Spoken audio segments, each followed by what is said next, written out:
Hey, good morning, all. Welcome to the Common Good Podcast, the 29th of August today. Dan here in Minneapolis once again. Summery and great. A little cool for this time of year, 79 for the high today. Breezy. People out at the Minnesota State Fair, but even better than the weather, it's the high holiday for a lot of parents around here. The day when the big yellow tube of freedom comes rolling down the road and their children go climb aboard and they become somebody else's charge for the day. Yep, that was it for us. Start of school today. Start of school. You guys are getting going. First day of school for my kids. I'm in Michigan now, so Wow. yeah, Yeah, just a man about town. yeah. Man about the country. Your kids going to go to different schools then, or are they going to go to the same? Yeah, same old different place? schools, so they're all starting Wow. new schools today. What a big day! I mean Yeah. that lends a level of anxiety. I can still remember the feeling I had starting sixth grade. I was going to go to a different part of the building. I went to a Yeah. school that was failing in suburbs of Minneapolis, so we were all in the same building, like fourth, fifth grade through. But sixth graders had to go to a new part of the building, so that was a little scary. I had to walk by the ninth graders, and I changed the part in my hair to the down the middle, parted down the side. And man, I was just riddled with anxiety whether or not, how that was going to go over, because after a summer of, I don't know, not having a part in my hair, then parting down the middle became a thing. And Ooh, that's a big move. Yeah. yeah, I remember that day. My parents were just smiling and gleeful and like, yeah, see ya. Go ahead, Mr. Part. No, they were sweet about it. All right. Hey, Dan, one of the things that's, well, how's the weather there? Weather's good. Should we? It's beautiful, yeah. Right, Great. I'm like 2 minutes from the Lake Michigan now. And but if Wow. it looks different, I am in a co-working space a friend of mine runs, and this is a bank vault. It's like these scary doors. This isn't even the big door. There's like a bank vault door with all the like. That's what I'm inside Really? right now. Yeah. The big spinning thing. Did you Yep. have to put a stethoscope up to the Had to lock crack to the figure out code. the Yeah. combination to get it? Well, okay, so you're inside of a bank vault, which kind of has this 1920s, 30s vibe. I have my old timey mic in front of me, and that's because we're going to talk about fascism today. And fascism has its roots in the early 1900s and really peaking for a lot of people's interests by the 1930s, 1940s. So perfect that you're inside of an old bank vault that where they kept the money and gold, and I'm using an old timey mic. Because fascism is back, my friend. Now, Joe Biden made some news last week, and part of the reason I want to talk about this is because this has come up in the popular conversation. Joe Biden made this comment to some funders, and it got people really riled up. He said, and if you can see it on the screen there, you'll see this is a text of the quote. Those of you just listening, what he said was, "What we're seeing now is the beginning of the death knell." Which, just pause for a second. Anybody who uses death knell and then somebody has to type it out, death knell is spelled Knell for the knell.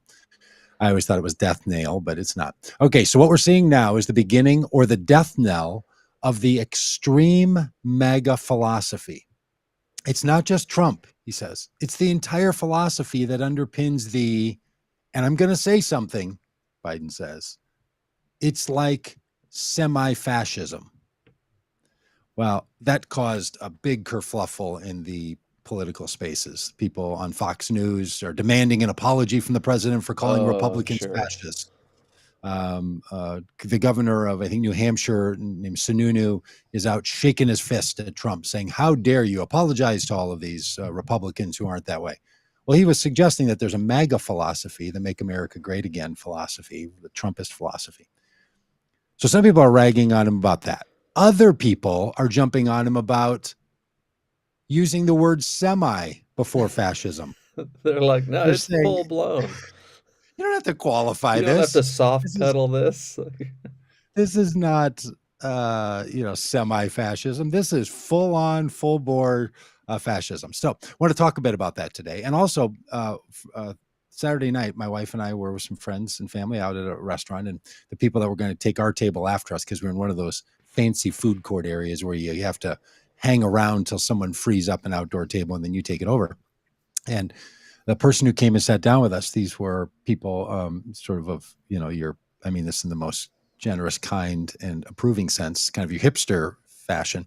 So this guy had a T-shirt on with big bold print that said "Stand against," and then there was something, and then on the bottom I could only see the ism. And Shelley said something to him about, "Oh, I want one of those shirts that says racism." And then I said to her, "What did his shirt say?" And she said, "It said fascism."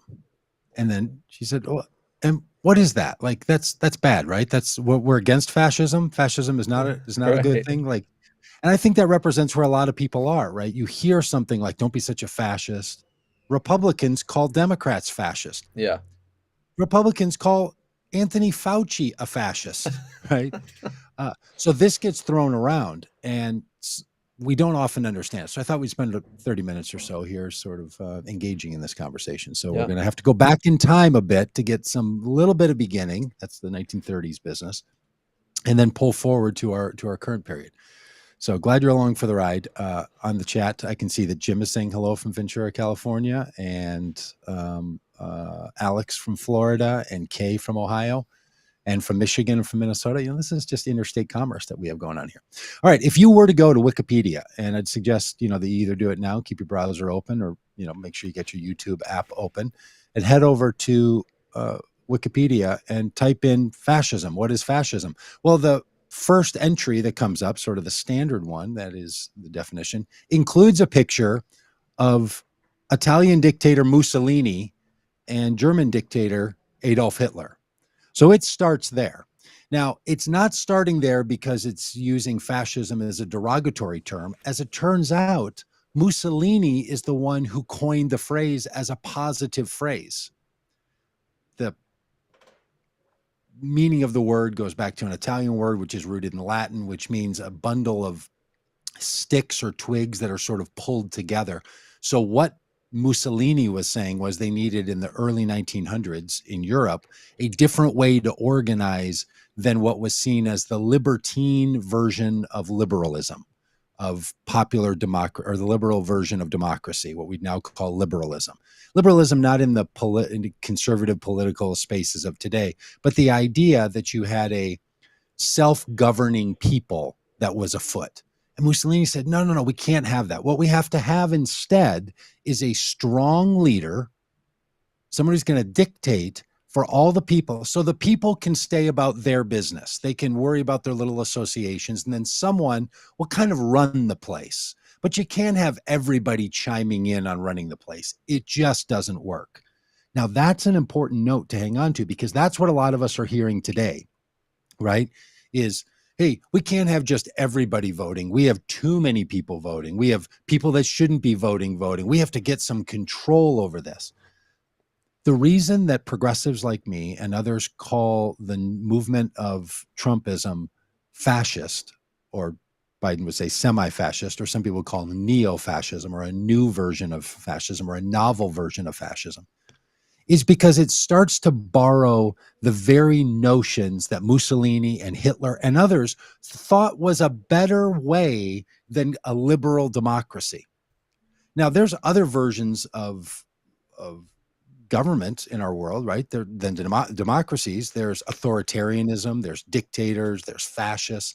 All of these, it's like a word cloud that don't have firm boundaries between them. So whether you called somebody an autocrat, meaning they want to just be the person in charge, or a fascist, it usually has something to do with how much does the dictator run the place, the country. So we're going to get into some of that in a bit. But there's a writer named David Griffin, and he has this great notion talking about this. He said, we have to think about fascism through a lens called fascist minimism. What's the minimum amount of fascism that you have to have for something to be called fascism? I think that's a pretty good way to get there, right? It's sort of like, what constitutes lemonade as opposed to sugar flavored water with some lemon hints in it, right? When is it lemonade and just kind of a lemon water, in a little sparkling water or something? Well, there's a minimum amount that you would get to where you'd say, okay, it's lemonade. Might not be pure, might not be hand squeezed, might not be, the ultimate expression, but close enough. It's lemonade. And we do that with all kinds of things. Well, fascism needs to be thought about in those terms. And if you do, I would suggest the current statements from Trump, the way Trump ran his campaign in 2016, the way he ran his presidency, meets the minimum standard for somebody who wants a fascist movement. So I would suggest, yes, the Republican Party is toying with fascism. Now, where it's not, and here's a Dan, do we have that long definition? Can we put that long definition up? Does that sort of work? Okay, so I'm going to read part of this. Not, having somebody read to you what's on the internet's not always the greatest in podcast and radio, but I think this is sort of helpful. This is from the Wikipedia article again. Fascism is a far-right, authoritarian, ultranationalist political ideology and movement. So right off the bat, it's like, okay, gathered up inside of fascism is always on the far right. In fact, you don't have leftist fascists by this definition. Authoritarian, ultranationalist political identity and movement. And it's that ultranationalist thing that when people heard Trump say things like, we're going to have a Make America Great movement in America, and it's going to be America first. America first, yeah. The reason that harkens in people's minds to fascism is because there was a movement in the 1930s headed by a popular person in our society in the United States, someone who was made famous for his long air flight, a guy named Carl Lindbergh. My high school was named after Lindbergh. I went to Hopkins Lindbergh High School. He was a famous cat for flying his airplane, I don't know, around the world or something, like really famous 1930s. But he also was somebody who was very sympathetic to fascist movements and to Nazism, and his push in the United States, he's one who popularly used the phrase, make America great and America first. That phrase is borrowed from 1930s. So, if you bring into the 1930s, you've got Carl Lindbergh flying around the world and saying that we need a fascist movement in the United States. This kind, that's fancy thing I can do with my little radio. It's incredible. It's incredible. So Carl Lindbergh is someone who coined this phrase, made it popular, and he was hearkening to what was going on in Europe. So it's when people hear Trump say America first, and they hear the ultra-nationalists in America, when they hear people say, if you're going to allow immigrants in the country, we need to sort them more carefully so they only come from certain European countries. That is the way that you would control the future population toward a particular nationalist identity. Again, fascism isn't a hard line that you cross. It's a gradation that you move into. Maybe color is a better narrative. Maybe somewhere going from green to blue, you've got turquoise in there.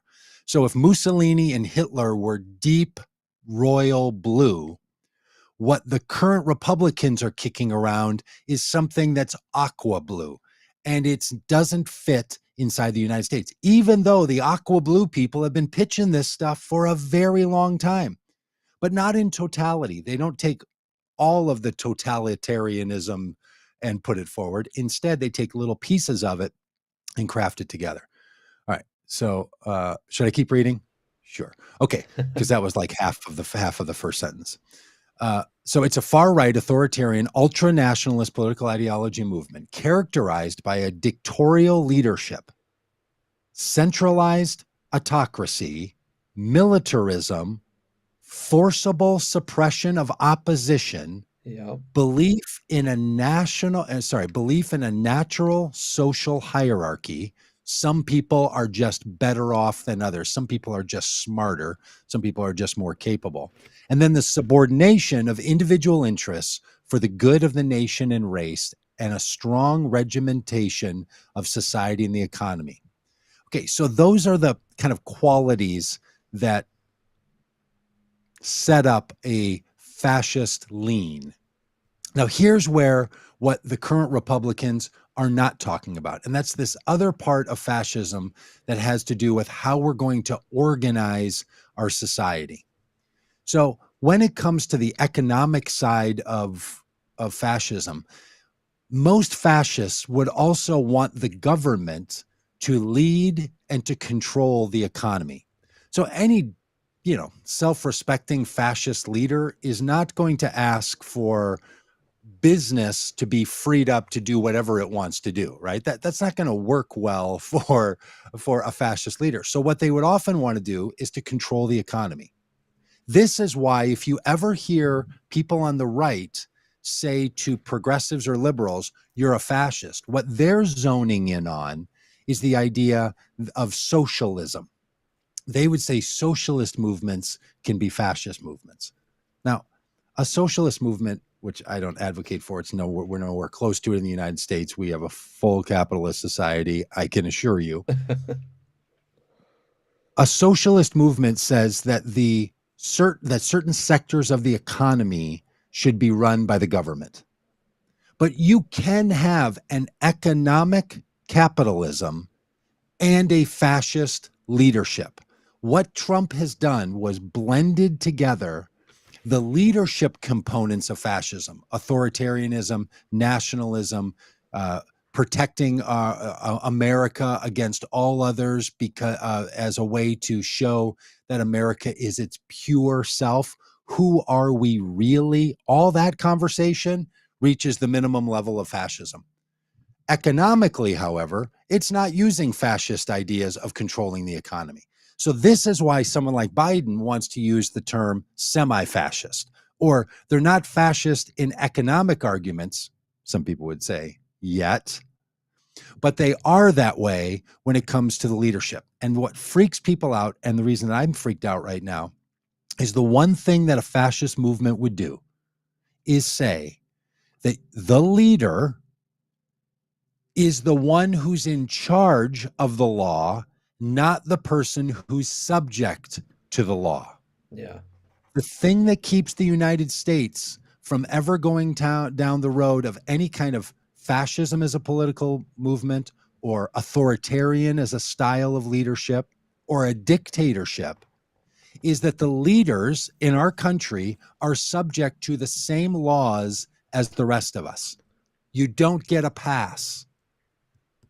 What people have been saying about Trump consistently, and what some people like former Attorney General Bill Barr and people like Dick Cheney and others have been arguing since Nixon, is that the presidency is protected against the other laws. In other words, you can't charge a president with a crime. They're exempt. That starts walking itself over toward the kinds of characteristics you'd have to have in place if a dictatorship, authoritarianship, or a fascism were to actually take place. Right. So this is why people are worried and confused, is that the authoritarianism, the nationalism, the deep level of control that Trump wants to have, and the idea that he is immune from the same kinds of restrictions, or, well, hang on a minute. If you're going to charge a president of the United States with a crime, well, we have to have a whole other level of conversation. Or if you're going to charge a former failed presidential candidate and president with a crime, you have to have a whole different standard. Well, that's the kind of thing that in this country we've said, no. We don't run a fascist regime. We don't run authoritarianism or dictatorships. Yeah. What we do in this country is everybody is equal under the law without fear or favor. That's the thing that separates out the leadership structure. These aren't kings. These aren't dictators. They're subject to the same laws, especially once they're not in office. Like, you can argue that a president could be hassled by incessant lawsuits, like frivolous lawsuits, and so there's an argument to be made, like, well, maybe we just wait till they're out of office, because it could hold up the government. But yeah, still the same laws apply to each of us. That's kind of what this whole idea of America was founded on. And it was argued aggressively in the 1920s, 30s, 40s, and 50s in the United States. And the reason it was being argued so aggressively is not because we were still having a conversation that we were having in the 1830s, 40s, and 50s. In the 1830s, 40s, and 50s, the conversation was, what about the kings? Is this country going to be more like a kingdom where the president is a stand-in for the king? Because that was the recent global history, including in this country. You fast forward a century, 100 years, and in the 1900s, what you have is the rise of fascism and dictators and authoritarian leaders who aren't kings. They didn't become kings by any right. They didn't become kings because of who their father was. It wasn't passed down in some patriarchal lineage. These were people who were elected to office and then took on extraordinary powers. They changed the Constitution. They changed the practices so that they would be protected, right? That's how, or it was a military coup by which they took over the government. So it's not kingship. So by the 1900s, what we're looking at is not the same conversation you're having about kings in the 1800s. What you're having is a conversation about a new movement in Europe that's freaking people out, which Mussolini and Hitler and Stalin and others are most famous for advocating, which is that they have the best interest in mind. They will keep the country pure. They will make sure that the economy is working for only the select elite who deserve it, because one of the narratives of fascism is that there's certain people for whom this country truly belongs and everybody else is just a guest and a visitor. Yeah. And that's what freaked out the people in the United States. So a number of laws and a number of procedures were put in place to be sure that the United States wasn't going to fall down the same trap. And then what? Now you fast forward 100 years into the early 2000s, and what are we facing again? A new kind of fascist movement that's not going to be identical to the 1930s, right? You're not going to use this microphone. You're not going to have newscasters out talking like this. That's not what we're going to do. You're going to have an internet-driven kind of fascism, but you start looking at the parallels and they're stunning.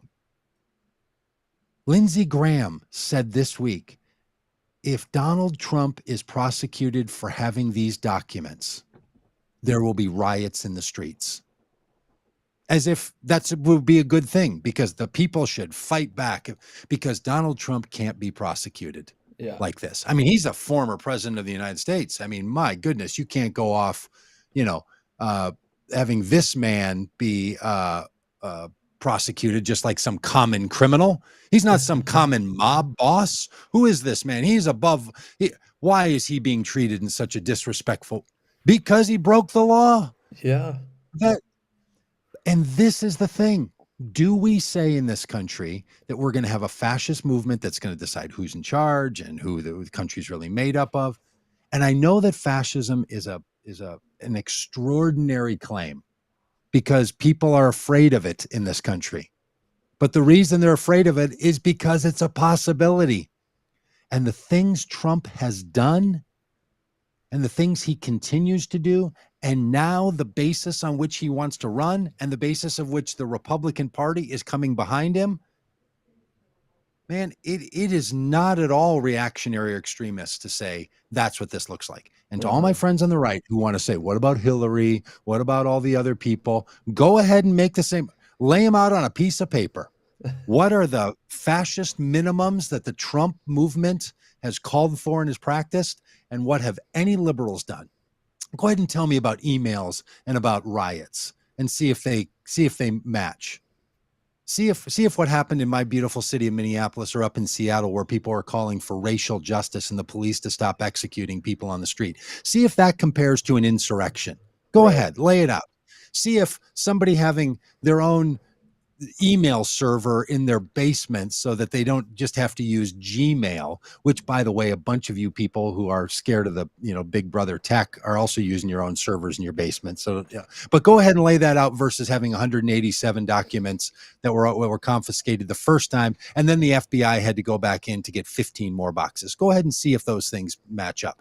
If you think both of those match a fascist minimum, fair enough.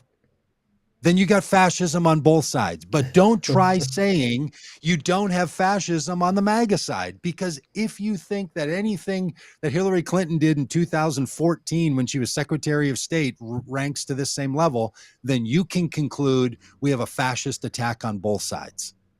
But you don't get to say it's not fascism. Yep. There. Yeah, and one side is ratcheting up vague or overt calls to violence. It's like a contest to see who can be the most extreme now. You've got DeSantis trying to be the new Trump and, calling for, I wish someone would take Fauci by the neck and throw him across the Potomac, or just Yeah. saying outlandish things that will lead to physical violence in the real Yep. world. That is such a good point. If you again, back to this, just what I think is just such a false comparison. If you were to say, you know what a bunch of Democratic leaders are out doing? They're out saying, I wish we'd all get servers in our basement and mingle together some, communications from our State Department job with our personal email. That would be a great thing. You know what we ought to do? We ought to go into everybody's house and put those servers in. Okay, then you could call it a movement. Versus somebody who, for whatever dumb reasons, didn't want to trust people getting access to your email. Why? Well, because Gmail gets hacked. That's why. Ask John Podesta. Okay, so if you want to say that, because that's what's happening on the Republican side, to your point, Dan. DeSantis is out repeating the things Trump is saying. Trump is saying, don't be gentle on the protesters at my rallies when you haul them out of here. And police, Right. don't be so gentle when you're putting suspects into a paddy wagon. Don't feel like you have to tie them down in there when you're driving around town. Remember all that stuff? Oh, yeah.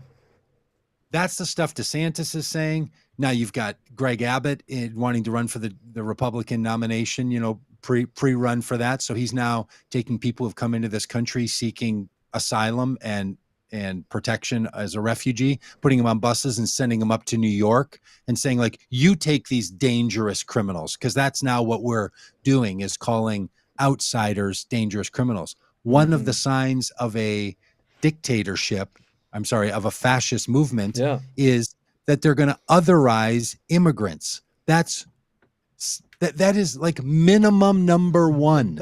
If you're going to be a fascist movement, you have to make sure that you say things about people who are not born in this country, and you have to do some version of old school blood and soil, meaning you're either blood related to someone in this country or you were born on this soil. Anyone who doesn't meet a blood or soil standard, you're out.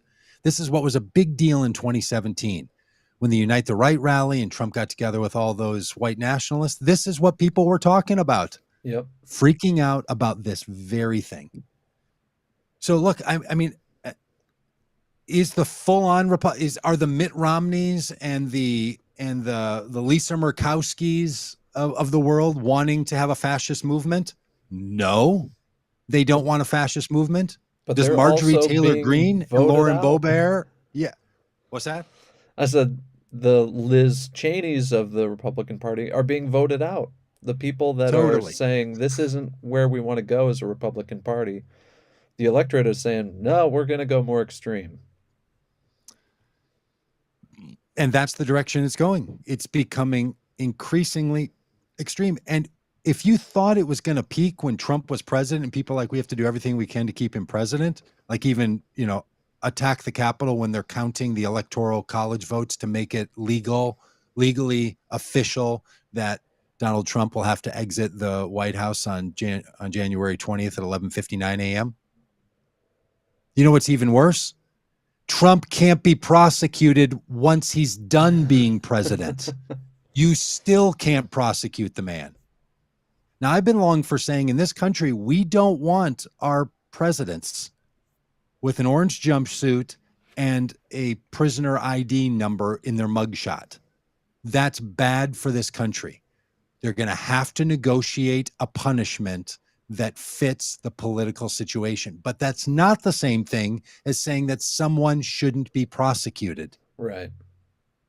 Because that we have to do. You look, if the argument is Hey, we don't think the evidence is there. Fair enough. The evidence isn't there. The guy's not prosecuted. If it is, you can't prosecute him, or you have a higher standard of prosecution because of a person's former role, then you're not talking about protecting the presidency. You are talking about protecting the person. Hmm. MAGA friends, let me ask you this. If something came out that George W. Bush had committed a crime, some federal crime, and the FBI was investigating George W. Bush, do you really think you'd be out there yelling and screaming and screeding on Reddit and writing on Truth Social before it goes bankrupt? Do you really think you'd be out there saying you cannot prosecute a former president? Of course not. If it was Barack Obama, if it was Bill Clinton, Hmm. of course not. But even if it was George W. Bush, you wouldn't be out there. You'd be like, let the system run its course. Let's find out what happened. When it comes to Donald Trump, then you say, oh, whoa, whoa. Well, that's because they've been after Trump from the beginning. It's not fair for Trump. They're treating Trump differently. Your call to treat Trump differently because you think that law enforcement has treated Trump differently makes absolutely no sense. Hmm. What Especially you're when you saying factor is, in most of the people involved in that investigation were appointed by Trump or appointed by Trump's appointees. Like, yes. these aren't like Democrat hitmen. These are like good Republican people that like, hey, this is against the law. You can't do this, even if you're the president. But when you see the person as a dictator, when you see the person as the cult leader, when you see the person as it's about the person, Yep. then you're easy to conclude anytime something dis anything not pleasant is said about that leader, that means that that person saying it has switched sides, because everything is about protecting the leader. Everything is about protecting Trump. Yeah. Look, you're not hanging a Republican flag off the back of your truck. You don't put, the Republican emblem over the flag of the United States. You do it with Trump's face and Trump's name. Yeah.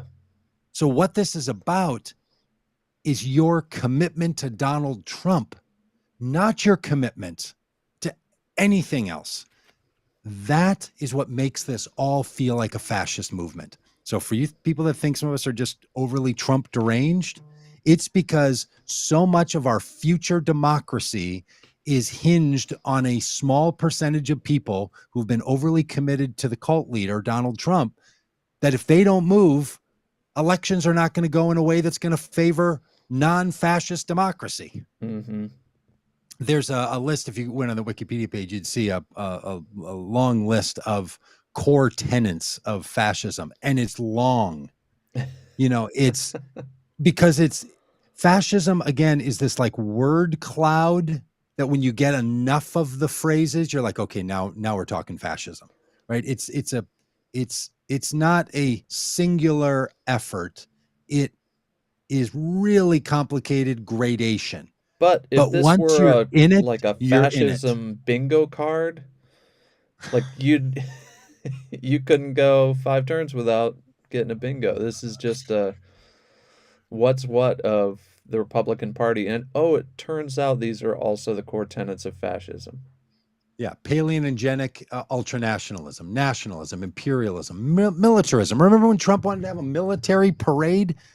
Racism, anti-communism, anti-intellectualism, pacifism.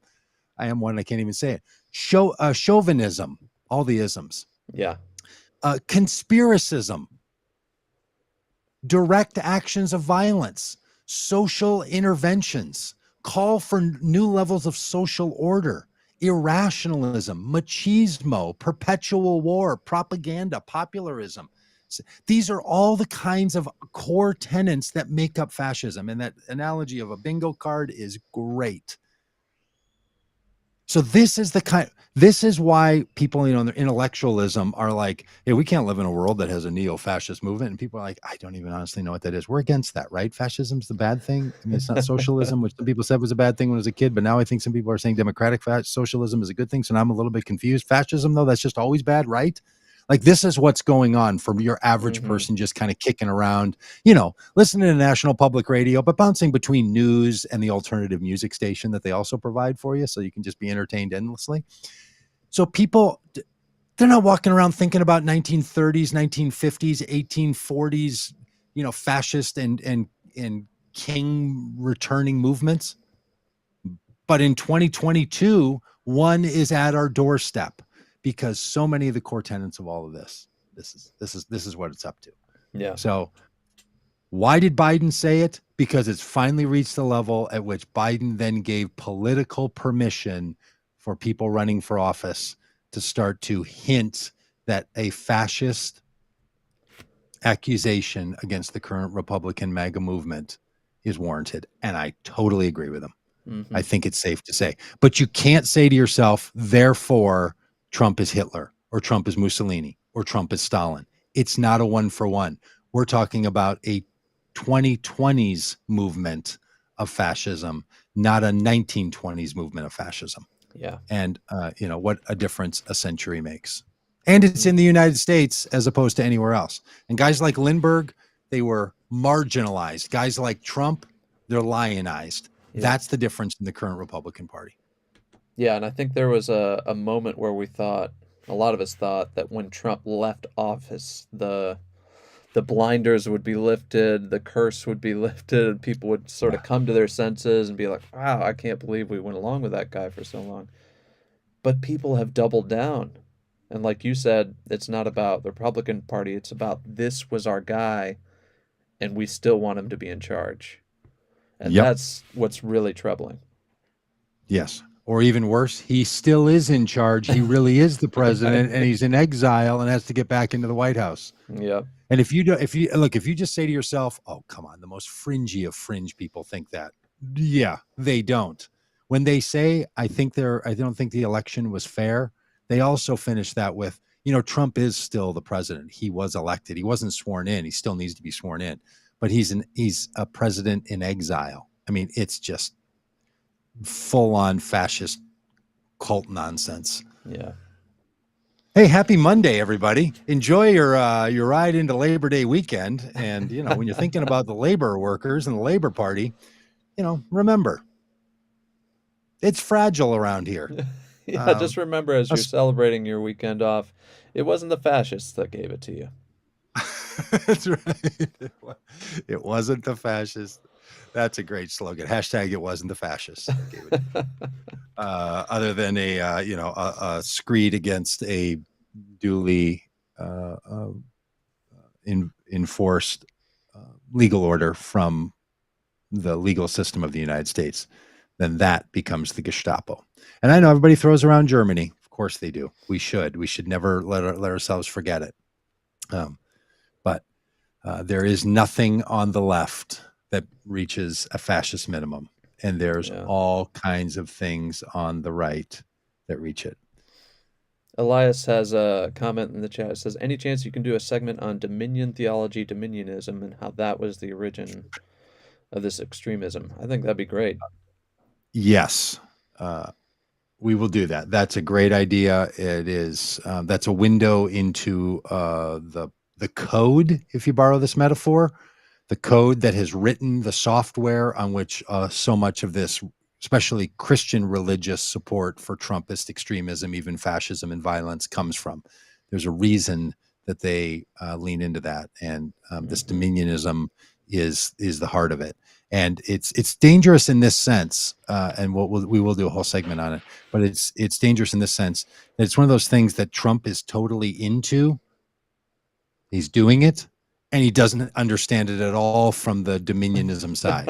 This is why the religious leaders around Trump are just like, "Hey, don't worry about it. We've got it. He's doing our work. He's doing our Yeah. bidding, and doesn't even need to know about it. So you know, don't don't be concerned about his own views and his own faith or his own actions, because he's doing our work, which is to Right. accomplish these 7 areas of dominion that Christian people should have. They believe Christian people should have in society, and it's extremely dangerous. And it's really the root also of Christian nationalism. Yeah. So look, Republicans, save your Republican Party. We got a little website for you called whathappenedtomyrepublicanparty.com. Head on over there, and we'll do what we can to help you out, because we don't want to. We know a lot of you don't want to become Democrats. Whatever, it's fine. I mean, a lot of my progressive friends don't want to become Democrats. Bernie Sanders doesn't want to become a Democrat, but he'll caucus with them. But you're not going to become one. So fair enough. You don't have to, but you also don't have to hang out with the fascists. So you don't have to fall off one side or the other if you don't want to. Now, I'm fully happy being a Democrat. Come on in. The water's fine. Join us. Yeah. All right. Well, we'll see everybody soon. I got to break out of this bank vault and go pick up. Well, you break out of the bank vault, and we'll break out of the 1930s. We'll see everybody soon. The hat and everything.